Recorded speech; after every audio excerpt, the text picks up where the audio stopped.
그녀는 쉽게 이길 수 있을 것이라고 생각하며 논쟁을 위해 뚱뚱한 남자와 결혼했습니다. 하지만 몇 달 후, 그녀의 세상은 뒤집혔습니다. 당신이 우리를 보는 곳에서 읽고 쓰세요. 미래는 인천의 불안한 에너지 위에 있는 그녀의 펜트하우스에 앉아 있었고, 도시의 불빛이 그녀 아래에서 흩어진 다이아몬드처럼 깜빡거렸습니다. 아래의 세상은 그녀의 것이었습니다. 특권, 부, 영향력의 세상이었습니다. 그녀는 스스로 성공한 부동산 재벌의 딸이었고, 호화로운 호텔과 고급 레스토랑의 광대한 제국의 상속자였으며, 그녀가 내딛는 모든 걸음마다 존경을 받는 여성이었습니다. 그녀는 결코 희소성을 알지 못했고, 그녀가 진정으로 원하는 것을 거부당한 적도 없었습니다. 38세의 미래는 성공의 전형이었습니다. 그녀는 날카로운 귀족적 특징, 꿰뚫는 듯한 녹색 눈, 쉽게 스타일링한 금발 웨이브로 아름다울 뿐만 아니라 사업에서도 강인했습니다. 그녀는 지난 10년 동안 세상과 자신에게 자신이 단순히 재산의 상속자 이상임을 증명했습니다. 그녀는 협상에서 무자비했고 습관에 엄격했으며 삶의 모든 측면을 완벽하게 통제했습니다. 그럼에도 불구하고 표면 아래에는 공허함이 있었습니다.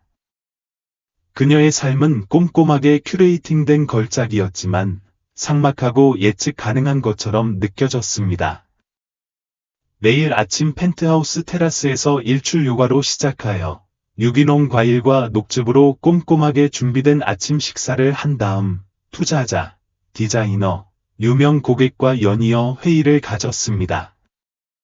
저녁에는 자선 갈라, 복점 파티, 네트워킹 이벤트로 가득 차서 같은 얼굴들이 같은 엘리트적 관심사를 논의했습니다. 그녀의 세계에서 로맨스는 항상 거래적이었습니다. 그녀는 헤지펀드 매니저, 유럽 귀족, 기술 억만장자 등 지위 있는 남성과 데이트를 했지만 아무도 그녀에게 진정으로 중요한 사람은 없었습니다. 그녀가 이해한 대로 사랑은 감상적인 개념이었습니다. 그녀의 세계에서 관계는 열정이나 취약성이 아닌 상호 이익에 기반한 동맹이었습니다. 오늘 밤은 또 다른 갈라였는데 이번에는 그녀 가문의 제국의 기함인 더 이타워에서 열린 독점적인 자선 행사였습니다. 세련되고 현대적인 건축의 경이로움인 그 장소는 크리스탈 샹들리에, 샴페인을 제공하는 흰 장갑을 낀 웨이터, 디자이너 쿠티르를 입은 손님들로 이루어진 눈부신 광경으로 변모했습니다. 그녀는 무리 없이 군중 속을 헤치고 다녔고, 그녀의 존재감은 주의를 끌었습니다. 그녀가 다가가자 대화는 멈췄고, 그녀가 말을 걸자 사람들은 귀를 기울였습니다. 그것은 그녀가 키워온 힘이었습니다. 그녀를 결코 실망시키지 않은 힘이었습니다. 오늘 밤까지는요.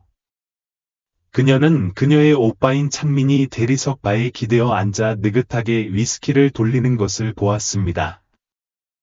나이 차이가 한 살밖에 나지 않았지만 창민은 그녀의 추진력을 결코 공유한 적이 없었습니다.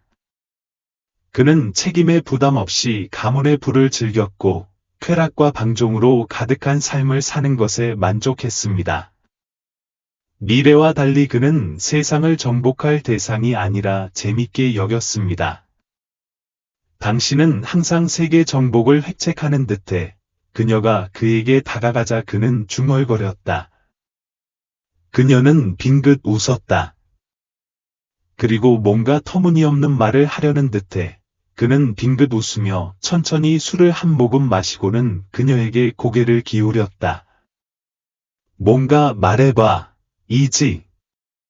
이 모든 것에 지치지 않아. 그녀는 한쪽 눈썹을 치켜 올렸다. 무슨 것에 지쳤어? 이거. 파티. 사람들. 완벽함의 끝없는 순환. 그녀는 그를 날카롭게 바라보았다. 완벽함이 내가 성공하는 이유야. 창민은 어깨를 으쓱했다. 물론이지. 하지만 그게 당신이 예측 가능한 이유이기도 해. 그녀는 부드럽게 웃었다. 내가 예측 가능하다고 생각해? 알아. 그는 거만하게 말했다. 당신의 삶의 모든 것은 큐레이션 되어 있어. 사업, 관계, 심지어 사회적 관계까지도. 모든 것과 모든 사람이 당신의 세계에 완벽하게 들어맞아. 그녀는 눈을 굴렸다. 그리고 그는 말을 이었다. 정말 예측할 수 없는 일은 당신이 감당할 수 없을 것 같아요. 당신이 신중하게 설계한 현실에 맞지 않는 사람. 그녀의 표정은 여전히 즐거워 보였지만 그녀는 흥미로웠다. 정확히 무슨 말을 하는 거야? 창민의 미소가 커졌다. 내기, 그녀의 주의를 끌었다. 미래는 치열하게 경쟁적이었다. 그녀는 어렸을 때부터 경쟁적이었고, 항상 이기고 자신이 우월하다는 것을 증명해야 했다. 내가 보기엔, 창민이 말했다. 당신의 세계와 완전히 다른 사람과 결혼해서 6개월을 버틸 수 없을 거야. 그녀는 눈을 가늘게 뜨고 말했다. 결혼? 결혼해. 그는 확인했다. 그냥 데이트하는 게 아니야. 그냥 잠깐 하는 게 아니야. 진짜 결혼이야. 허점도 없어. 쉽게 빠져나갈 수 있는 방법도 없어. 여기에 속하지 않는 사람. 우리 사회의 일원이 아닌 사람. 결코 쳐다보지도 않을 사람. 그녀는 그를 주의 깊게 살펴보았다. 내가 이기면 뭘 얻죠? 그는 목소리를 낮추며 몸을 기울였다. 나이트 엔터프라이즈의 지배적 지분. 그 말은 그녀에게 설렘을 안겨주었다. 그들의 아버지는 회사를 세웠지만 은퇴한 이후로 최종 지배권을 두 사람에게 맡겼다. 그녀가 사업을 운영했지만 창민은 자신에게 맞을 때 그녀의 결정을 막을 만큼 충분한 권한을 가지고 있었다. 그녀가 이기면 그녀는 완전한 자율권을 가질 것이다. 내가 지면 그녀가 물었다. 내가 옳았다는 걸 인정했잖아. 그가 말했다. 당신은 빙긋 웃으며 통제할 수 없는 것에는 적응할 수 없다는 것을 인정합니다. 그녀는 비웃었습니다. 그게 다야? 나한테 고백을 원해. 그는 빙긋 웃었습니다. 그게 돈보다 더 가치가 있어. 그녀는 잠시 생각했습니다. 그 생각은 터무니없었지만 그것은 오히려 그것을 더 유혹적으로 만들었습니다. 도전, 게임이었고 그녀는 결코 지지 않았습니다. 좋아요. 그녀가 말하며 손을 내밀었습니다. 거래가 성사되었습니다. 창민이 그녀의 손을 흔들며 웃었습니다. 재밌을 거야. 그녀가 샴페인을 한 모금 마시는 동안 미래의 마음은 이미 경주하고 있었습니다. 그녀는 자신의 세상과 완전히 반대되는 사람을 찾아야 할 것입니다. 배팅 조건을 충족시킬 만큼 멀리 떨어져 있지만 상황을 통제할 수 있을 만큼 관리하기 쉬운 사람. 불과 6개월이었습니다. 얼마나 어려울 수 있겠습니까? 미래는 한번 마음먹으면 결코 주저하지 않는 사람이었습니다. 그녀와 창민이 내기를 건 순간 그녀는 이미 전략을 세우기 시작했다. 결혼한 지 6개월은 그녀가 얻게 될 것에 비하면 아무것도 아니었다. 나이트 엔터프라이즈에 대한 절대적인 통제권. 더 이상 그녀의 오빠와 협상하거나 누구에게도 자신을 증명할 필요가 없었다. 그녀는 수백만 달러 규모의 인수를 처리하고 복잡한 협상을 헤쳐나가고 가장 무자비한 사업 거물들을 따돌렸다. 이 내기의 조건에 맞는 남자를 찾는 것도 다를 바 없을 것이다. 그녀에게 필요한 것은 올바른 후보자뿐이었다. 그녀의 세상과는 완전히 동떨어져 있지만 그녀가 관리할 수 있는 사람. 갈라가 끝난 다음 날, 그녀는 개인 서재에 앉아 손에 검은 커피 한 잔을 들고 비서가 준비한 이름 목록을 훑어보았다. 수년간 그녀와 함께 일한 여성 체원은 미래의 지시를 철저히 따랐다. 후보자에는 어려움에 처한 예술가, 택시 운전사, 학교 교사, 심지어 거리 음악가까지 포함되었다. 모두 평범하고 세련되지 않았으며 그녀의 엘리트 사회 계층에 전혀 적합하지 않았다. 미래는 이름을 훑어보았지만 그중 어느 것도 그녀의 흥미를 끌지 못했다. 너무 온순하고 너무 절박했다. 그녀는 통제할 수 있는 사람이 필요했지만 자신에게 의존하게 될 사람은 필요 없었다. 그 관계는 깨끗하고 감정적 합병증이 없어야 했다. 관계가 아닌 계약이었다. 그녀는 프로필을 하나하나 넘기며 좌절했다. 프로필 하나하나가 마지막 프로필보다 더 흥미를 끌지 못했다. 폴더를 옆으로 던지려고 할 때 그녀의 눈에 띄는 이름이 있었다. 현석. 부산에서 작은 자동차 수리점을 운영하는 42세 정비사. 엘리트 교육도 없고 신탁 기금도 없고 강력한 인맥도 없었다. 손으로 일하는 남자, 그녀의 일상과는 가능한 한 거리가 먼 사람이었다. 그녀는 보고서를 읽었다. 그는 키가 6피트가 넘고 어깨가 넓었다. 하지만 그보다 더 중요한 것은 몸이 뚱뚱했다는 것이다. 그녀의 세상에서는 마른 체형과 세련미가 통용되는 그에게는 바로 눈에 띄는 무언가였다. 그는 종종 어려움에 처한 가정을 위해 할인된 가격으로 또는 무료로 차를 수리해주면서 동네에서 관대한 사람으로 알려졌습니다. 더욱 흥미로운 점은 그는 지역 보호소에 깊이 관여하여 자유시간을 노숙자를 돕는 데 바쳤다는 것입니다. 그는 절박하지 않았습니다. 그것이 그를 돋보이게 했습니다. 그는 자신의 삶, 자신의 신념이 있었고 구호품을 찾고 있지 않았습니다. 미래는 그것이 그가 완벽한 선택이라고 결정했습니다. 1시간 만에 그녀의 비서가 회의를 주선했습니다. 그녀는 남편을 찾는 여성으로 그에게 접근하지 않았습니다. 그것은 터무니없는 일이었을 것입니다. 대신 그녀는 그것을 사업 제안, 상호 이익이 되는 것으로 표현할 것입니다.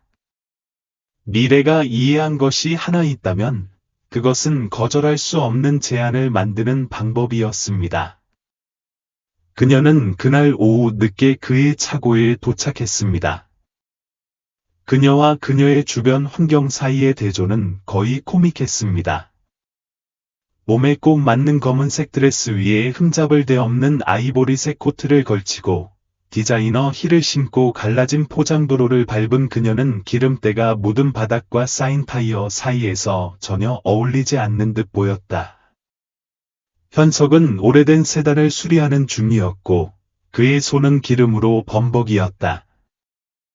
그는 간신히 그녀를 쳐다보고는 졌어 라고 중얼거렸다. 미래는 그의 어조에 묻은 약간의 거만함을 무시하고 다가갔다. 현석을 찾고 있어. 이제 그는 손을 걸레로 닦으며 올려다보았다. 그의 짙은 갈색 눈에는 호기심과 지친 마음이 뒤섞여 있었다. 그게 나야. 누가 묻는 거야? 그녀가 손을 내밀었다. 미래, 그는 손을 흔들지 않았다. 대신 그는 차에 기대어 넓은 가슴 위로 팔짱을 끼었다. 라이트 엔터프라이즈. 그녀는 그가 안다는 사실에 감명을 받았다. 그래, 그의 표정은 여전히 읽을 수 없었다. 그리고 억만장자 호텔 상속녀가 브레이크 패드를 갈아 끼는 남자한테 뭘 바라는 거지? 요점만 짚었다. 그녀는 그것을 고맙게 여겼다. 저는 제안에 대해 논의하기 위해 왔습니다. 우리 둘 다에게 도움이 될 수 있는 제안입니다. 그는 눈썹을 치켜 올렸지만 말을 가로채지 않았다. 당신이 박쉘터에서 자원봉사를 한다는 걸 알아요. 자금이 불안정하고 많은 비용을 당신 자신의 주머니에서 충당하고 있다는 것도 알아요. 그의 턱이 살짝 긴장했다. 이걸 가지고 뭘 하려는 거야? 저는 당신에게 보호소를 위한 재정적 지원을 제공하고 싶어요. 몇 년 동안 운영할 수 있을 만큼요. 그 대가로 당신에게서 무언가가 필요해요. 그의 회의론이 더욱 깊어졌다. 그리고 정확히 그게 뭐예요? 미래가 그의 시선을 마주쳤고 그녀의 목소리는 흔들림이 없었다. 결혼. 긴 침묵이 이어졌다. 차고의 소리, 부구가 덜그럭거리는 소리, 라디오가 배경에서 부드럽게 재생되는 소리가 그들 사이를 채웠다. 그러고 나서 그는 웃었다. 그녀가 그가 들어본 가장 터무니없는 농담을 한 것처럼 깊고 진심 어린 웃음이었다. 재밌네요. 그가 말했다. 그는 고개를 저으며 한숨을 쉬었다. 정말이야? 하지만 진지하게, 넌 실제로 뭘 원하는 거야? 그녀는 눈 하나 깜빡이지 않았다. 농담이 아니야. 그의 웃음은 사라지고 더 조심스러운 웃음으로 바뀌었다. 내가 너랑 결혼하길 바라? 내가 한 번도 만난 적 없는 여자랑? 그래. 뭐 때문에? 그건 상관없어. 그녀가 냉정하게 말했다. 중요한 건 일시적이라는 거야. 6개월이야. 삶을 바꿀 필요도 없고 보상도 잘 받을 거야. 그는 오랫동안 그녀를 쳐다보았고 그의 표정은 읽을 수 없었다. 난 내 돈이 필요 없어. 널 위해 돈을 주는 게 아니야. 그녀가 반박했다. 내가 돕는 사람들을 위해 돈을 주는 거야. 넌 그들을 아끼지. 그렇지. 그 말이 그녀의 신경을 건드렸다. 그녀는 그의 자세가 바뀌는 방식, 그의 눈에서 스쳐 지나가는 감정의 깜빡임에서 그것을 알 수 있었다. 그는 정말로 신경을 썼다. 깊이. 그래도 그는 바로 대답하지 않았다. 그는 마치 그녀가 진지한지 아니면 정교한 농담인지를 가늠하려는 듯 그녀를 바라보았다. 그녀는 흔들리지 않고 그의 시선을 마주보았다. 마침내 그는 한숨을 내쉬며 얼굴을 쓰다듬었다. 미친 짓이야. 그녀는 자신에게 작은 미소를 지었다. 그런데도 그걸 고려하고 있잖아. 그는 한숨을 쉬며 고개를 저었다. 나는 당신을 믿지 못해. 그럴 필요 없어. 그녀는 명함을 내밀었다. 생각해봐. 24시간이 있어. 현석은 명함을 받았지만 보지 않았다. 그는 여전히 그녀를 바라보고 있었다. 마치 어떤 사람이 그런 터무니없는 제안을 할지 알아내려는 듯 미래가 떠나려고 돌아섰을 때 그녀는 이미 이겼다는 것을 알았다. 현석 같은 사람들, 즉 남에게 베푸는데 평생을 바친 사람들은 더 많은 것을 할 수 있는 기회를 결코 놓칠 수 없기 때문이다. 그녀는 그가 자신을 좋아하기를 바라지 않았다. 그저 그가 얘라고 말하기만 하면 되었다. 그리고 그녀는 그가 얘라고 말할 것이라고 확신했다. 현석은 지난 24시간 동안 그가 받은 가장 터무니없는 청혼과 씨름했다. 여왕의 침착함과 눈사태의 존재감을 지닌 억만장자 호텔 상속녀 미래와의 결혼은 상상할 수 있는 모든 면에서 터무니없는 일이었다. 그런데도 그는 여기 있었다. 그녀의 펜트하우스가 있는 호화로운 고층 빌딩 앞에 서서 가방을 손에 든 채 그가 방금 인생에서 가장 큰 실수를 저지른 게 아닐까 생각했다. 그는 가볍게 얘라고 말하지 않았다. 미래가 차고를 나갔을 때 그녀의 하이힐이 읽을 수 없는 문장의 구두점처럼 포장도로에 부딪혔을 때 현석은 그가 아니오라고 말할 것이라고 확신했다. 그는 그녀의 돈이 필요하지 않았다. 그는 어떤 부잣집 여자의 게임에 휘말리고 싶지 않았다. 하지만 그는 보호소를 생각했다. 그는 혹독한 한국의 겨울의 따뜻함을 찾아 온 가족들을 생각했다. 갈 곳이 없어서 엄마에게 매달리는 아이들. 그는 식량 부족, 침대가 충분하지 않아서 사람들을 돌려보내야 했던 밤들을 생각했다. 그리고 그는 그것을 운영하는데 얼마나 많은 자신의 저축이 들어갔는지 생각했다. 그녀의 제안은 확실히 조작적이었다. 하지만 그녀는 틀리지 않았다. 그는 신경 썼다. 그리고 만약 그의 삶의 6개월이 그가 위해 싸운 사람들의 안전을 보장할 수 있다면 그에게는 어떤 선택의 여지가 있었겠는가. 그래서 그는 모든 논리에 반하여 동의했다. 지금 매끈하고 유리로 덮인 건물 앞에 서서 그는 완전한 사기꾼처럼 느꼈다. 그는 여기에 속하지 않았다. 그는 자신이 여기에 속하고 싶어 하는지조차 확신하지 못했다. 하지만 그는 거래를 했다. 그리고 그는 자신의 말을 지키는 사람이었다. 보험에는 완벽하게 다림질한 정장을 입은 뻣뻣해 보이는 남자였는데 그가 안으로 들어서자 거의 감출 수 없는 회의적인 표정으로 그를 바라보았다. 도와드릴까요, 선생님? 현석은 숨을 내쉬며 가방 손잡이를 조금 더 꽉 움켜쥐었다. 네, 저는 미래를 위해 여기 있습니다.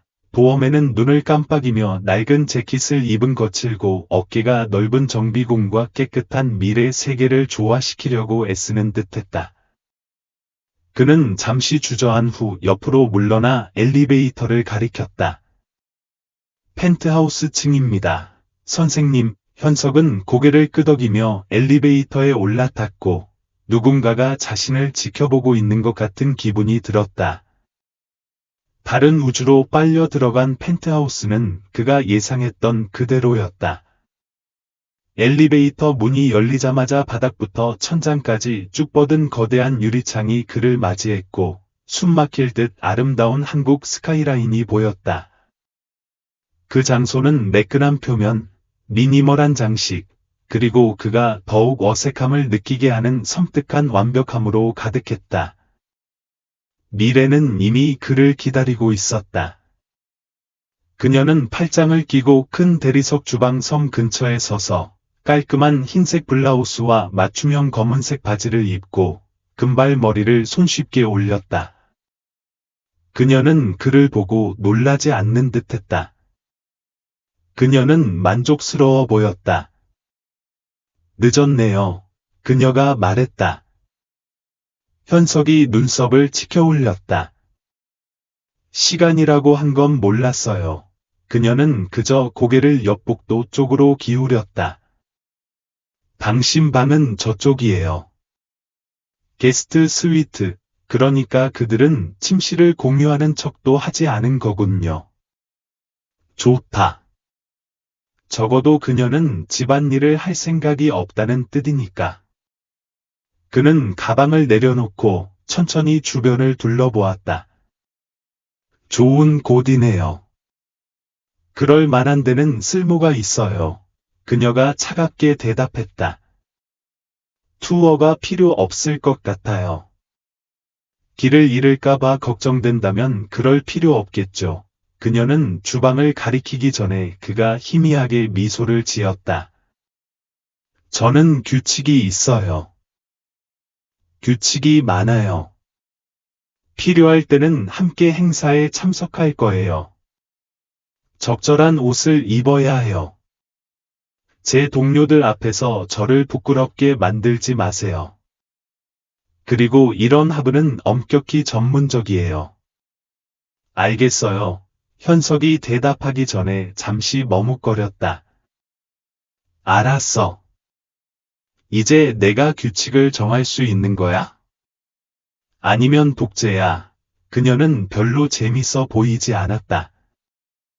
내 일은 내 방해가 되지 않는 거야.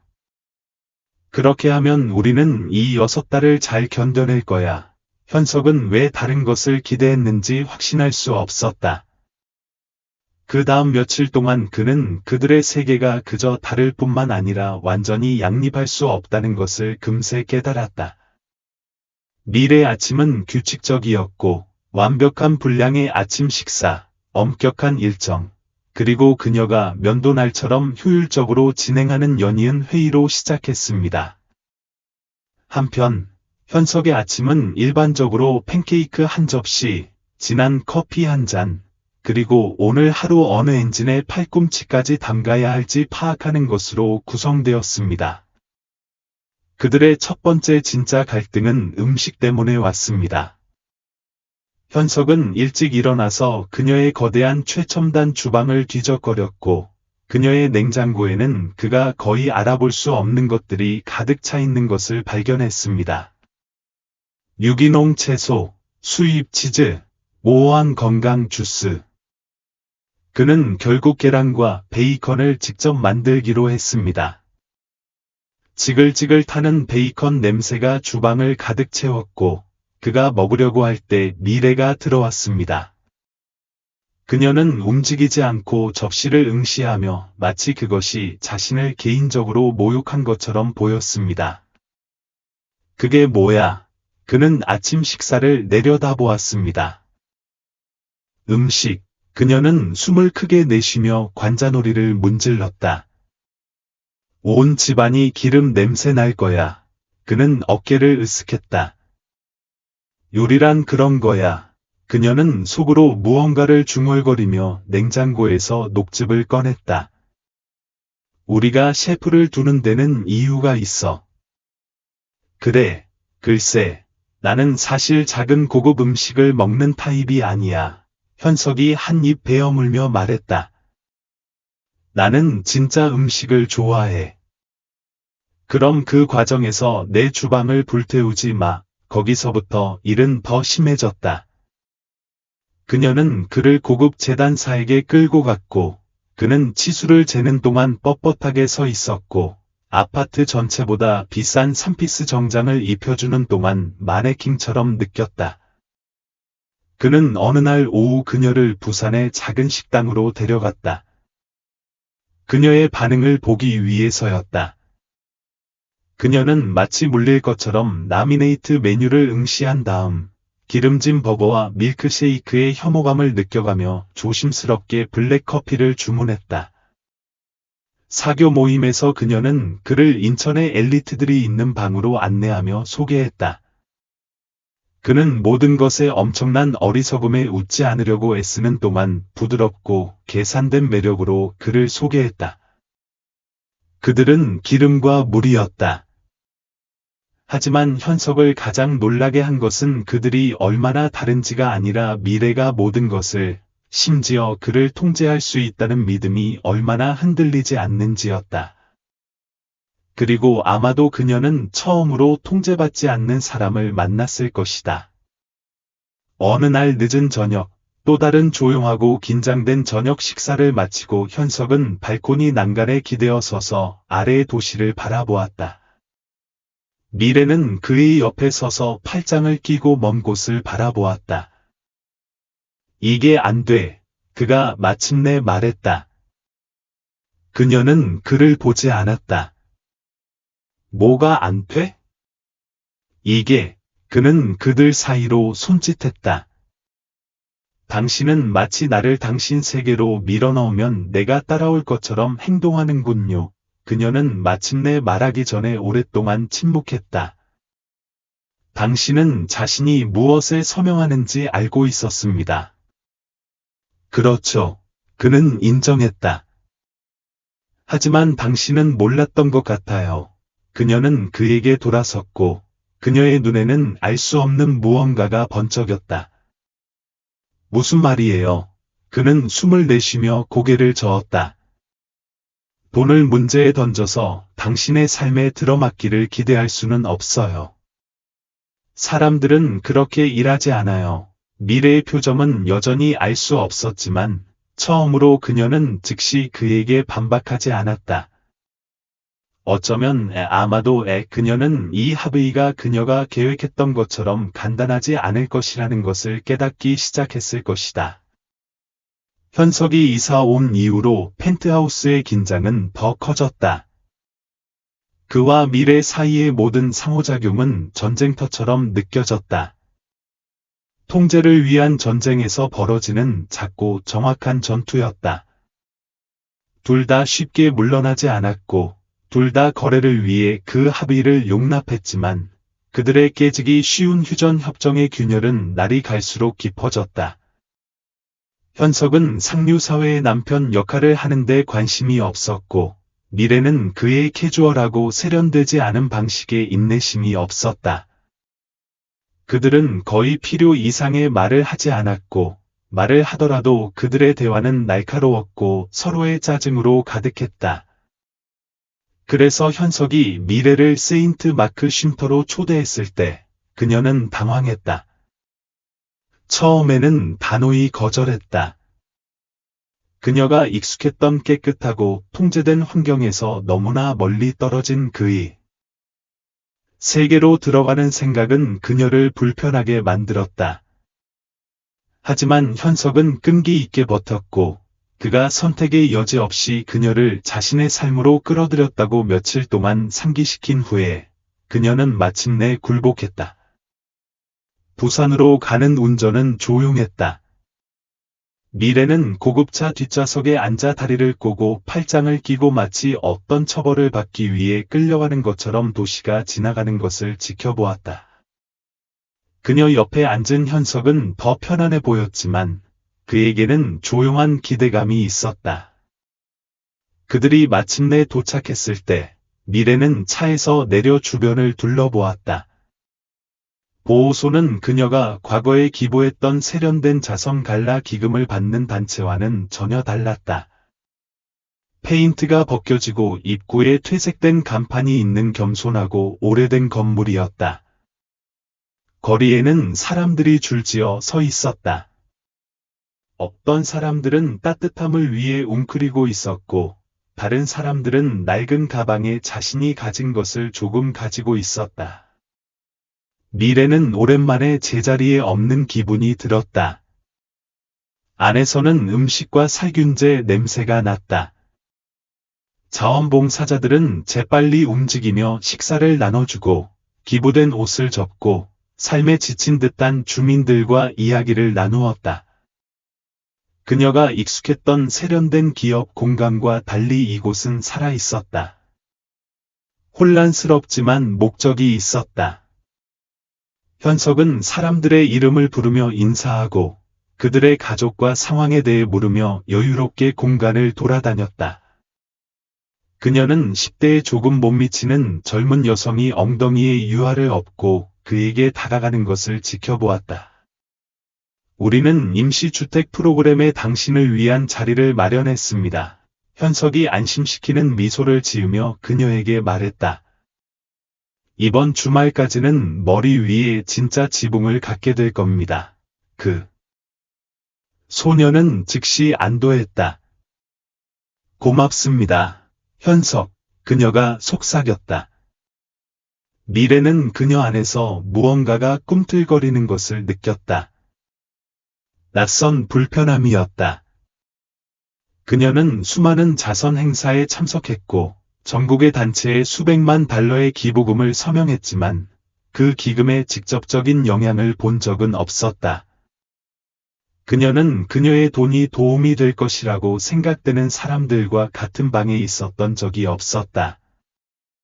현석은 그녀의 망설임을 알아챘다. 어서요. 그는 주방을 가리키며 말했다. 내가 뭘 할지 보고 싶었던 거군요. 일하러 가자. 일? 그녀는 그저 지켜보고 어쩌면 일이 끝나면 수표를 쓸 줄 알았다. 하지만 지금 그녀는 카운터 뒤에 서 있었고 자원봉사자가 그녀에게 국자를 건네주며 음식을 제공하도록 지시했다. 그녀가 채운 첫 번째 접시는 떨리는 손을 가진 노인에게 건네졌다. 그는 그녀를 올려다보며 눈을 마주치고 미소를 지었다. 축복하세요, 아가씨. 그는 발을 끌며 떠났다. 그녀는 힘겹게 침을 삼켰다. 그녀가 아는 자선 세계와는 전혀 달랐다. 그녀의 존재를 기록하는 사진 작가도 없고 샴페인을 마시며 네트워킹을 하는 기부자도 없었다. 오직 필요성, 즉 생생하고 부인할 수 없는 필요성과 그것을 충족시키기 위해 최선을 다하는 사람들만 있었다. 저녁이 끝날 무렵 미래는 설명할 수 없는 방식으로 지쳐 있었다. 그녀의 마음은 그녀가 품고 싶지 않은 생각들로 가득했고 그녀의 몸은 익숙하지 않은 노동으로 아팠다. 그들이 대피소에서 나올 때 현석이 그녀 옆을 걸었다. 밤 공기가 상쾌하고 그녀의 피부에 닿았다. 당신은 내가 예상했던 것보다 더 잘 견뎌냈어요. 그는 인정했다. 그녀는 그를 쳐다보았다. 나를 업신여기지 마. 그는 빙긋 웃었다. 진심이야. 중간에 포기할 줄 알았어. 나도 그랬어. 그녀가 중얼거렸다. 그에게라기보다는 자신에게 하는 말이었다. 펜트하우스로 돌아가는 동안 미래는 무언가가 바뀌었다는 느낌을 떨칠 수 없었다.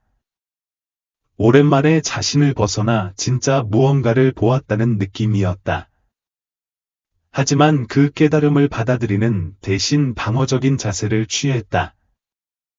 다음날 아침, 커피를 마시며 두 사람 사이의 긴장감이 폭발했다. 현석은 주방 테이블에 편안히 앉아 휴대전화를 스크롤했고 미래는 토스트에 잼을 꼼꼼히 발랐다. 어젯밤에는 달라 보였어. 현석이 고개를 들지 않고 말했다. 거의 인간 같아. 그녀는 굳었다. 내가 허락해줄 필요 없어. 승인이 아니었어. 그가 말하며 커피를 한 모금 마셨다. 관찰이었어. 예상치 못한 걸 봤지. 그녀는 그가 그녀를 얼마나 쉽게 꿰뚫어 보는지 싫어했다. 나는 많은 것을 보았어. 그녀가 차갑게 말했다.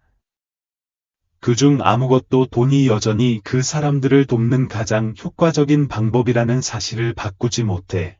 현석이 커피를 내려놓았다. 그게 바로 당신이 틀린 부분이야. 그녀는 한쪽 눈썹을 치켜 올렸다. 아, 그럼 이제 자선에 대해 설교하는 거야? 나는 그냥 돈을 문제에 던져서 그것이 문제를 해결할 수 있다고 생각할 수 없다는 거야. 그가 대답했다. 그 사람들에게는 기부금 이상이 필요해. 그들에게는 실제로 신경 쓰는 사람들이 필요해. 그녀는 화를 냈다. 신경 써. 그럴까? 그가 도전했다. 아니면 이게 당신의 업적 목록에서 체크해야 할 또 다른 상자일 뿐이야. 그녀는 포크를 꽉 쥐었다. 나는 규율과 통제에 기반하여 내 삶을 구축했어. 너처럼. 구세주 역할을 할 사치는 없어. 현석이 짧게 웃었다. 내가 사치할 수 있다고 생각해? 나는 차고에서 하루 12시간 일하고도 그 보호소에 나오는 건 아무것도 없는 게 어떤 건지 알기 때문이야. 넌 그렇지 않아. 그의 말은 그녀가 인정하고 싶어 하는 것보다 더 강렬했다. 그녀는 갑자기 일어섰고 의자가 바닥에 긁혔다. 내가 너한테 정당화할 필요는 없어. 현석이 의자에 기대어 앉아 그녀를 바라보며 그녀가 무슨 표정을 지었는지 알 수 없었다. 아니, 그럴 필요 없어. 그가 말했다. 하지만 왜 그렇게 느끼는지 스스로에게 물어보는 게 어때? 그녀는 후회할 말을 하기 전에 발꿈치를 돌려 방을 나갔다. 하루 종일 그녀는 일에 파묻혀서 회의와 사업 거래에 몰두했지만 그들의 논쟁에 대한 무언가가 남았다. 그날 밤, 그녀는 펜트하우스에 혼자 앉아 와인 한 잔을 마시면서 보호소에 있는 여자아이를 생각했다. 현석이 그녀에게 말한 방식에 대해 은인처럼이 아니라 그녀를 진정으로 보는 사람처럼. 그녀는 불안했다. 그녀는 불안함을 느끼는 것을 좋아하지 않았다. 하지만 그녀는 그것을 잊을 것이라고 스스로에게 말했지만 그녀는 잊을 수 없다는 것을 알고 있었다. 현석이 한 가지에 대해 옳았기 때문이다. 그녀는 예상치 못한 것을 보았고 그것이 그녀가 인정하고 싶어하는 것보다 그녀를 더 흔들었다. 미래는 구획화를 자랑스러워했다. 그녀는 감정과 행동, 개인과 직업, 자아와 타인을 분리하는 능력을 중심으로 온 인생을 구축했다. 그것이 그녀가 성공한 이유였고, 그녀가 감상주의나 불필요한 애착에 산만해지는 것을 결코 허용하지 않은 이유였다. 하지만 지난주 동안 그녀는 현석이 그녀에게 심어준 불안을 떨쳐낼 수 없었다. 그것은 논쟁 자체만이 아니었다. 그것은 그가 그녀를 바라보는 방식이었습니다. 그는 조심스럽게 가꾸어진 무관심의 모든 층을 꿰뚫어 본 것처럼, 그녀가 인정할 준비가 되지 않은 그녀 안에 무언가를 드러낸 것처럼. 그녀는 자신에게 상관하지 않는다고 말했습니다. 그녀는 그들의 결혼이 여전히 단지 합의일 뿐이라고 스스로에게 말했습니다. 하지만 그녀는 보호소에 대한 생각을 멈출 수 없었습니다. 아이를 껴안고 있는 소녀에 대해, 현석의 말에 안도감이 넘치는 눈에 대해, 마치 그녀가 실제로 의미 있는 일을 한 것처럼 그녀에게 진심으로 감사를 표한 노인에 대해, 그녀는 수년 동안 자선 행사에 참석하여 수치와 통계를 듣고 변화를 약속하는 잘 차려입은 임원들에게 고개를 끄덕였습니다. 하지만 그녀는 보호소에서 그날 밤 느꼈던 것을 한 번도 느껴본 적이 없었습니다. 뭔가 생생하고 불편하고 진짜 같은 것, 그녀는 그것을 인정하는 대신 일에 더 깊이 파묻혔습니다. 그녀는 모든 회의, 모든 행사에 참석하여 마무리해야 할 거래와 확보해야 할 투자에 집중했습니다. 그녀는 사치와 통제에 친숙한 편안함으로 자신을 둘러싸았습니다. 하지만 아무리 무시하려고 해도 그녀는 공허함을 떨쳐낼 수 없었다. 물론 현석은 눈치챘다. 그녀는 펜트하우스에서 마주쳤을 때 그가 그녀를 바라보는 방식에서 그것을 알았다. 그의 평소의 미소와 찌르는 듯한 행동이 더 조용한 무언가로 부드러워진 방식에서. 그는 결코 직접적으로 말하지 않았지만 그녀는 그의 조용한 주시를 느낄 수 있었다. 마치 그가 그녀가 마주할 준비가 되지 않은 것을 인정하기를 기다리는 것처럼. 그러다 어느 날 저녁, 그녀는 깊이 생각하지 않고 결정을 내렸다. 그녀는 운전기사에게 그녀를 보호소로 데려가라고 했다. 그녀는 현석에게 말하지 않았다. 그녀는 미리 전화하지 않았다. 그녀는 방금 도착했고 회사 이사회실에 들어갈 때와 같은 자신감으로 차에서 내렸다. 하지만 그녀가 안으로 들어간 순간 그녀는 익숙하지 않다는 무게가 그녀를 누르고 있다는 것을 느꼈다. 지난번과 달리 현석은 그 경험을 완화시켜 줄 사람이 없었다. 이번에는 그녀가 혼자였다. 그녀에게 속하지 않은 공간에 발을 디딘 또 다른 낯선 사람일 뿐이었다. 접수 창고에 있는 한 여성이 놀라서 눈을 깜빡이며 올려다보았다. 도와드릴까요? 미래는 잠시 주저하다가 어깨를 쭉 폈다. 저는 지난주에 여기 왔어요. 저는 그녀는 현석과 함께 왔다고 말할 뻔했지만 변명처럼 느껴졌다. 상황이 어떻게 돌아가는지 보고 싶었어요. 그 여성은 그녀를 냉정하게 바라보더니 뒤로 고개를 끄덕였다. 식료품 저장고에서 도움을 받을 수 있어요. 도와주세요. 미래는 손으로 무언가를 하라고 요구받은 적이 언제였는지 기억하지 못했다. 하지만 무시하지 않고 고개를 끄덕였다. 그녀는 다음 2시간을 기부품을 분류하고 음식 가방을 챙기고 주변에서 조용히 웅얼거리는 대화에 귀를 기울이는 데 보냈습니다. 아무도 그녀를 CEO처럼 대하지 않았습니다.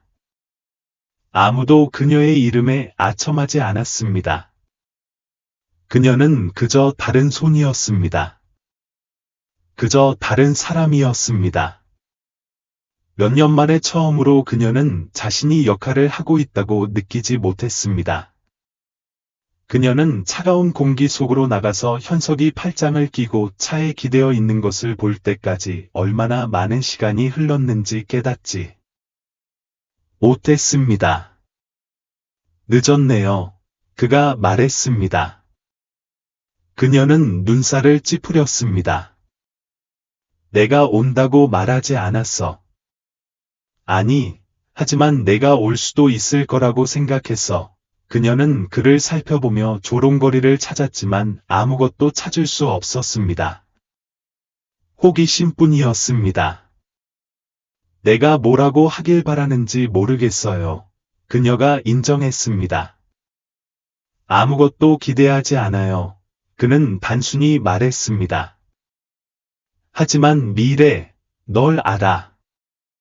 넌 이유 없이 아무것도 하지 않아. 그녀는 그를 무시할 수도 있었다. 그녀는 그를 지나쳐 걸어가서 차에 타고 이 모든 것이 중요하지 않은 척할 수도 있었다. 하지만 대신 그녀는 한숨을 내쉬었다. 내가 왜 왔는지 모르겠어. 그녀는 인정했다. 그저 그것에 대해 생각하는 것을 멈출 수 없었을 뿐이야. 현석은 고개를 끄덕이기 전에 오랫동안 그녀를 바라보았다. 좋아, 좋아. 그 단어에 그녀는 불안해졌다. 그녀는 그가 무슨 뜻인지 묻지 않았다. 그녀는 알고 싶은지 확신하지 못했다. 그 다음 몇 주 동안 미래는 이상한 일상에 빠져드는 자신을 발견했다. 그녀는 평소에 비즈니스 회의에 참석하고 투자를 관리하고 완벽하게 큐레이팅된 대중 이미지를 유지했다. 하지만 저녁에 펜트하우스가 너무 크고 비어 있는 것 같을 때 그녀는 보호소로 차를 몰았다. 그녀는 아무에게도 말하지 않았다. 그녀는 변화에 대해 웅장한 선언을 하지 않았다. 그녀는 그저 일했다. 음식을 포장하고 자원봉사자들과 이야기하고 도움을 구하러 온 사람들의 이야기를 들었다. 그리고 천천히 그녀가 깨닫지 못한 사이에 그녀 안에 무언가가 바뀌기 시작했습니다. 그녀는 질문을 하기 시작했습니다. 진짜 질문들이었습니다. 그녀는 보호소에 의지하는 가족들의 이름을 알게 되었습니다. 그녀는 안정적인 일자리를 찾으려는 싱글맘들의 어려움, 시스템에 버림받은 노인들, 안전을 결코 알지 못했던 아이들에 대해 알게 되었습니다. 그녀는 수년 동안 돈이 모든 것의 해결책이며 효율성과 논리만이 중요하다고 믿었습니다. 하지만 아무것도 없는 사람들 사이에서 그녀는 해결책이 단순히 자금 조달에 관한 것이 아니라는 것을 깨닫기 시작했습니다. 그것은 존재에 관한 것이었습니다. 그리고 그녀는 그것이 두려웠습니다. 현석은 그녀에게 설명을 요구하지 않았지만 그가 알아차렸다는 것을 알 수 있었습니다. 그는 여전히 그녀를 놀렸고 여전히 그녀가 현실 생활에 적응하고 있다는 엉뚱한 말을 했지만 그 아래에는 더 부드러운 것이 있었습니다. 조용한 이해였습니다. 어느 날 저녁, 그녀는 주방 테이블에 그와 마주 앉아 둘 다 드물게 침묵 속에 식사를 했습니다. 마침내 그녀가 말했습니다. 당신이 옳았어요. 현석이 고개를 들었다. 무슨 말이야? 그녀는 망설였다. 보호소에 대해서요.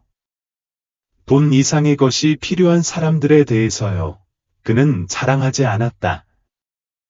그는 싱긋 웃지 않았다. 그는 그저 고개를 끄덕였다. 그래요. 그게 전부였다. 설교도 없고 연설도 없었다. 그저 인정하는 말이었다. 그리고 어떻게선가 그것이 더 현실적으로 느껴졌다. 하지만 그녀가 변하기 시작하면서도 그녀는 무언가가 다가오고 있다는 느낌을 떨칠 수 없었다. 왜냐하면 그녀는 현석을 다른 시각으로 보기 시작했을지도 모르고 예상치 못한 방식으로 그를 존경하기 시작했을지도 모르지만 여전히 그에게 말하지 않은 것이 하나 있었기 때문이다. 내기. 그녀가 그와 결혼한 진짜 이유.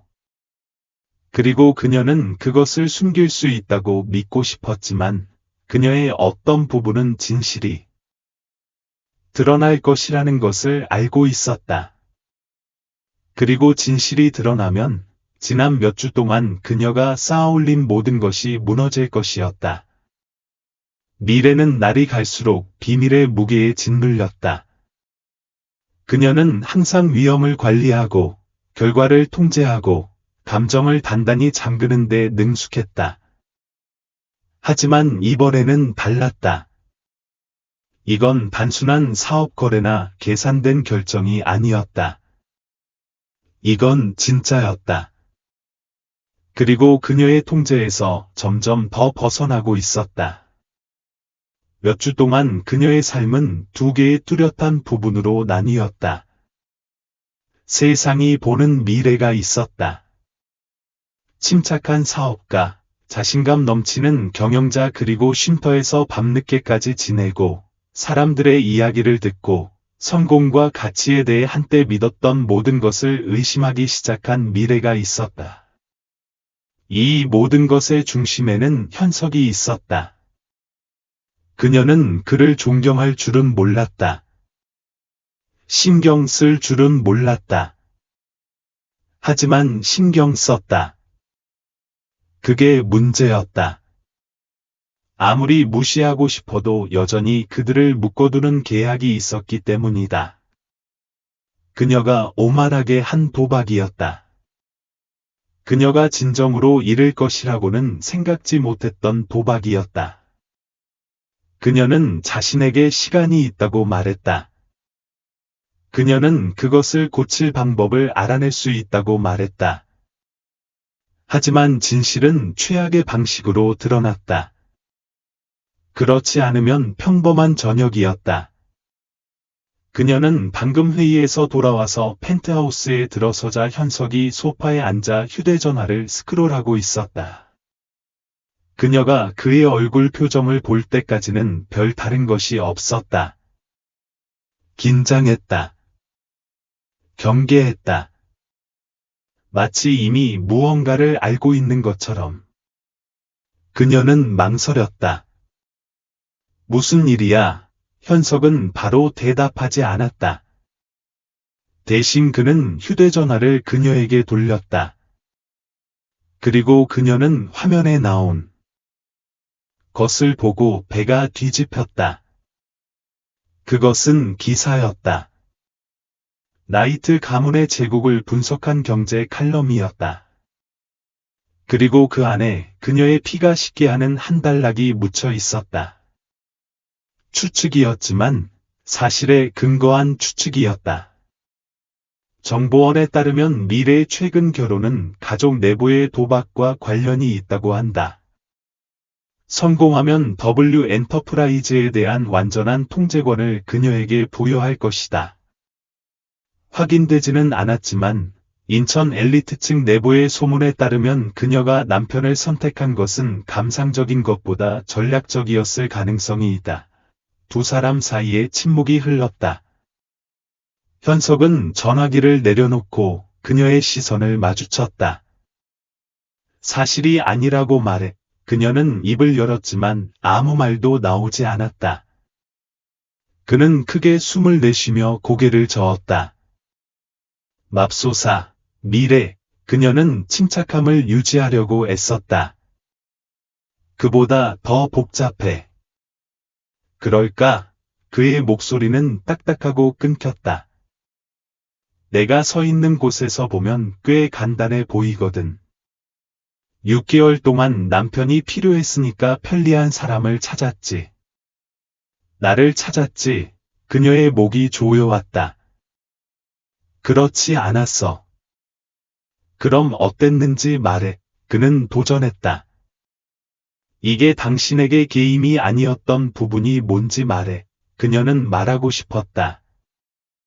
세상에, 그녀는 말하고 싶었다. 그녀는 그에게 어느 순간 상황이 바뀌었다고 말하고 싶었다. 그는 더 이상 단순한 도박꾼이 아니었다. 그가 그녀가 삶을 쌓아 올린 모든 것을 의심하게 만드는 유일한 사람이 되었다는 것을. 하지만 어떻게 그가 그걸 믿을 수 있겠는가? 그래서 그녀는 아무 말도 하지 않았다. 그리고 그 침묵은 그녀가 할 수 있는 어떤 대답보다 더 나빴다. 현석은 쓴웃음을 터뜨렸다. 알았어야 하지. 그는 중얼거렸다. 이게 다 진짜가 아니라는 걸 알았어야 하지. 진짜였어. 그녀는 말했다. 그녀가 말을 멈추기도 전에 말이 새어나왔다.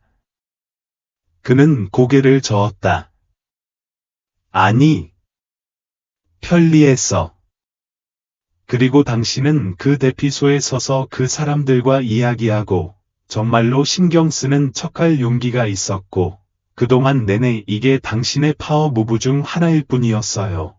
그의 말은 그녀가 예상했던 것보다 더 강렬했다. 그저 화가 난 것이 아니었기 때문이다. 상처받았다. 그녀는 한숨을 쉬며 머리카락을 쓰다듬었다. 이럴 줄은 생각 못했어요. 그는 텅 빈 웃음을 터뜨렸다. 뭐라고? 내가 정말 중요할 거라고. 그녀는 움찔했다. 현석이 고개를 저었다. 왜 놀랐는지 모르겠어. 처음부터 알았어야 했는데 그녀는 그를 막고 싶었다. 뭔가 말하고 싶었다. 고치고 싶었다. 하지만 더 이상 할 말이 없었다. 그리고 그는 이미 마음을 정한 사람처럼 조용히 결심하며 재킷을 집어 올렸다. 끝났어, 미래. 그 말이 그녀의 가슴을 흔들었다. 그녀의 침착함이 깨졌다. 현석, 아니 그는 그녀를 향해 돌아섰고 눈은 그녀가 정확히 말할 수 없는 무언가로 어두웠다. 난 당신 세상에서 온 건 아니지만 그가 말했다. 하지만 난 당신이 하는 체스말이 아니야. 이리저리 움직여. 난 당신 돈은 신경 안 써. 당신 회사도 신경 안 써. 하지만 우리가 무엇을 짓고 있다고 생각하는지는 신경 썼어. 그리고 가장 나쁜 점은? 난 그것이 의미가 있다고 믿었다는 거야. 그녀는 그에게 그것이 의미가 있다고, 그가 의미가 있다고 말하고 싶었지만, 그녀는 그런 말을 할 권리를 잃었어. 그는 다시는 쳐다보지 않고 문을 나갔고, 이번에는 그가 돌아오지 않을 거라는 걸 알았어. 펜트하우스는 그의 부재로 참을 수 없을 정도로 조용했다. 미래는 인생에서 처음으로 원하는 모든 것을 얻었다. 그리고 인생에서 처음으로 그녀는 그 어느 때보다 공허함을 느꼈다. 그 다음 며칠은 흐릿하게 지나갔다. 그녀는 회의, 전화, 언론 출연 등 일상을 보냈다. 그녀는 웃어야 할 때 미소를 지었고, 고개를 끄덕여야 할 때 고개를 끄덕였다. 하지만 그 어떤 것도 중요하지 않았다. 현석이 떠났고, 아무리 통제해도 그걸 바꿀 수는 없었다. 그녀는 자신에게 괜찮다고, 계속 나아갈 거라고, 잊을 거라고 말했다. 하지만 그때 그녀는 그가 앉았던 의자, 그가 터무니없이 큰 아침 식사를 만들던 주방의 빈 공간을 힐끗 바라보는 자신을 발견했다. 그녀는 그가 도전하는 방식, 결코 물러서지 않는 방식을 그리워하는 자신을 발견했다. 그녀는 그가 그리워하는 자신을 발견했다. 그리고 그것은 그녀를 두렵게 했다. 미래는 지지 않았기 때문이다. 하지만 처음으로 그녀는 이기는 것이 가치가 있는지 확신할 수 없었다. 펜트하우스의 침묵은 질식할 듯했다. 현석이 나간 지 며칠이 되었지만 그의 부재는 그녀가 흔들 수 없는 무게처럼 남아 있었다. 미래는 항상 계속 나아갈 수 있는 능력, 더 이상 도움이 되지 않는 것을 잘라내고 뒤돌아보지 않고 계속 나아갈 수 있는 능력을 자랑스러워했다. 그것이 그녀가 성공을 이룬 방식이었다. 무자비하고 효율적이며 통제력이 있는 사람이었다. 하지만 이번에는 그녀는 계속 나아갈 수 없었다. 문제는 현석이 떠났다는 것만이 아니었다. 그녀가 그에게 떠날 모든 이유를 주었다는 것이었다. 그리고 이제 그녀가 아무리 그렇지 않은 척하고 싶어도 그녀는 진실과 마주해야 했다. 그녀는 승리에 초점을 맞춰 세상을 만들었다. 가장 똑똑하고, 가장 강하고, 가장 준비가 잘 된 사람이 되는 것이다. 하지만 세상을 다르게 보게 해준 한 사람을 잃었을 때 승리하는 게 무슨 소용이 있을까? 그녀는 그것이 얼마나 중요한지 인정할 준비가 되어 있지 않았다. 하지만 한 가지 알고 있었다. 그녀는 일이 이렇게 끝나는 것을 두고 볼 수 없었다. 처음에는 그녀는 무언가 잘못되었을 때 항상 하던 대로 했다. 그녀는 돈으로 해결하려고 했다. 그녀는 그녀의 비서에게 세인트 마크 보호소 소장과의 회의를 주선했다. 그녀는 기부금을 늘리고 보호소의 향후 몇 년 동안 필요한 모든 것을 확실히 했다. 새로운 물품, 확장 프로젝트, 전체 자금. 그것은 항상 효과가 있었던 종류의 해결책이었다. 하지만 이번에는 충분하지 않은 것 같다. 현석을 멀어지게 한 것은 돈이 아니었기 때문입니다. 바로 그녀였습니다. 그리고 문제에 돈을 던지는 것만으로는 그가 돌아올 수 없었습니다. 그 깨달음은 예상보다 그녀에게 더 큰 충격을 주었습니다. 그녀의 인생에서 처음으로 미래는 무언가를 고치는 방법을 몰랐습니다. 그래서 그녀는 결코 하지 않았던 일을 했습니다.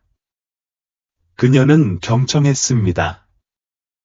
그녀는 후원자나 사업가로서가 아니라 이해하려는 사람으로서 보호소에 갔습니다. 그녀는 자원봉사자들과 함께 앉아 질문을 하고 그들의 이야기를 들었습니다. 그녀는 그들이 일하는 방식을 지켜보았습니다. 그들이 식사나 보호소를 제공하는 방식뿐만 아니라 신뢰를 구축하는 방식도 지켜보았습니다. 그녀는 보호소에 의지하는 가족들과 수시간 동안 이야기를 나누었습니다. 그녀는 그들의 두려움, 희망, 투쟁에 귀를 기울였습니다. 그리고 처음으로 그녀는 그것들을 재무보고서의 숫자로 보지 않았습니다. 그녀는 그들을 사람으로 보았습니다. 불편했습니다. 겸손했습니다. 그리고 그것은 진짜였습니다. 현석은 거기에 없었습니다. 그녀는 그가 있을 것이라고 예상하지 못했습니다. 하지만 그의 존재는 어디에나 있었습니다. 그녀는 자원봉사자들이 그에 대해 말하는 방식, 보호소 사람들이 그를 신뢰하는 방식에서 그것을 보았습니다. 그는 여기에서 무언가를 만들었습니다. 진짜 무언가를. 그녀는 돈보다 훨씬 더 큰 것을 거의 파괴했습니다. 그녀는 그가 그녀를 용서할지 몰랐지만 한 가지를 알았습니다. 그녀는 자존심이 그녀를 시도하는 것을 막을 수 없었습니다. 그래서 그녀는 그를 찾았습니다. 어렵지 않았습니다. 그녀는 이제 그가 어디에 있을지 알 만큼 그를 잘 알고 있었습니다. 그는 언제나처럼 차고에 있었습니다. 그의 소매는 걷어 올려졌고, 손은 기름으로 뒤덮여 있었고, 마치 세상이 존재하지 않는 것처럼 엔진에 집중했다. 그녀는 오랫동안 그를 바라보았다.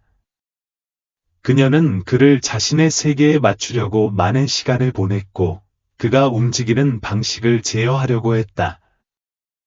하지만 그곳에 서서 그가 일하는 것을 지켜보면서 그녀는 무언가를 깨달았다. 그녀는 그의 말을 진정으로 이해하려고 한 적이 없었다. 그녀는 심호흡을 하고 앞으로 나아갔다. 그녀가 다가오자 그는 고개를 들었고 그의 표정은 읽을 수 없었다. 당신은 끈기가 있군요. 그가 말했다. 그녀는 숨을 내쉬었다. 당신과 이야기해야겠어요. 그는 걸레에 손을 닦으며 한숨을 쉬었다. 보호소에 대한 이야기인가요? 큰 기부에 대해 이야기하려고 온 거라면 들을 필요가 없잖아요. 돈에 대한 이야기가 아니에요. 그녀가 말했다. 그 말에 그는 잠시 멈췄다. 그녀는 망설이다가 인정했다. 저는 거기에 갔습니다. 보호소에요. 기부하려고가 아니라 일하려고요. 그의 표정은 그녀가 정확히 읽을 수 없는 무언가로 깜박였다. 그가 물었다. 그녀는 고개를 끄덕였다. 나는 중요한 것이 무엇인지 이해했다고 생각했어. 하지만 그렇지 않았어. 사실은 그는 그녀를 오랫동안 응시했다. 그리고 지금은 이해하니? 나는 노력하고 있어. 그녀가 솔직하게 말했다. 두 사람 사이에 침묵이 흘렀다. 그가 떠난 후 처음으로 그녀는 불확실함을 느꼈다. 통제력을 잃을까봐 두려워서가 아니라 그가 무슨 말을 할지 정말로 몰랐기 때문이다. 마침내 그는 한숨을 쉬었다. 그냥 나타나서 모든 것이 예전처럼 돌아가기를 기대할 수는 없어. 그가 말했다. 그녀는 고개를 끄덕였다. 알아. 미래, 나한테 거짓말했어. 알아. 그녀는 이번에는 더 부드럽게 되뇌었다. 그는 고개를 저으며 오랫동안 그녀를 바라보았다. 정말 왜 여기 있는 거야? 그녀는 12가지 다른 말을 할 수 있었을 것이다. 하지만 처음으로 그녀는 결과를 조작하려 하지 않았다. 보고 싶어. 그녀는 인정했다. 그 말은 예상보다 더 무겁게 그들 사이에 걸려 있었다. 현석은 바로 대답하지 않았다. 하지만 그는 떠나지도 않았다. 그리고 지금은 그것으로 충분했다. 그녀는 이기지 못했다. 하지만 어쩌면 아마도 그녀는 더 나은 무언가를 향한 첫걸음을 내딛었을지도 모른다. 그 뒤를 이은 날들은 느리고 불확실했다. 하지만 미래는 인생에서 처음으로 그들을 조종하려 하지 않았다.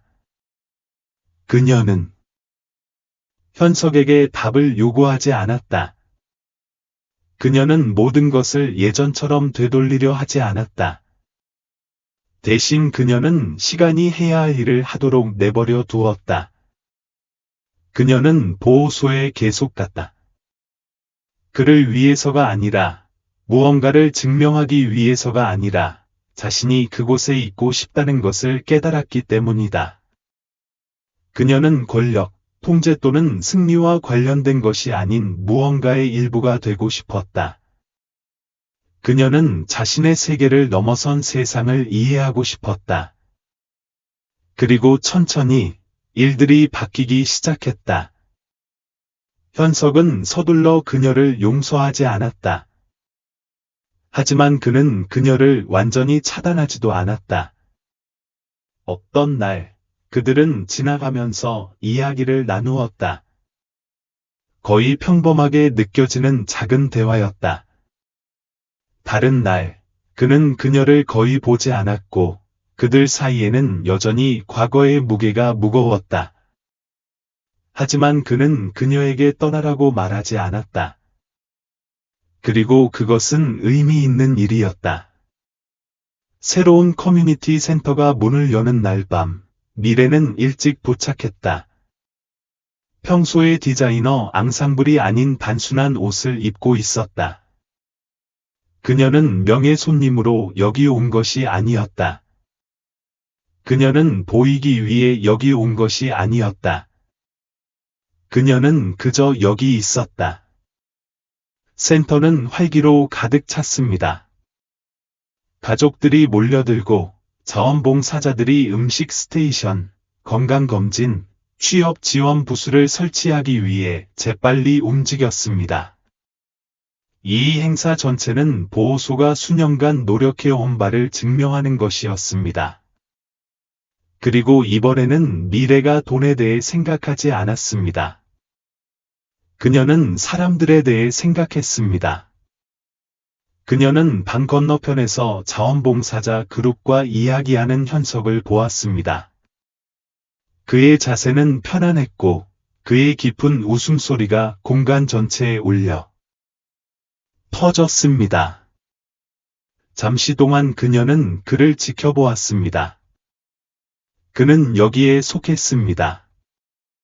그리고 처음으로 그녀는 어쩌면 아마도 그녀도 그럴 수 있을지 궁금해했습니다.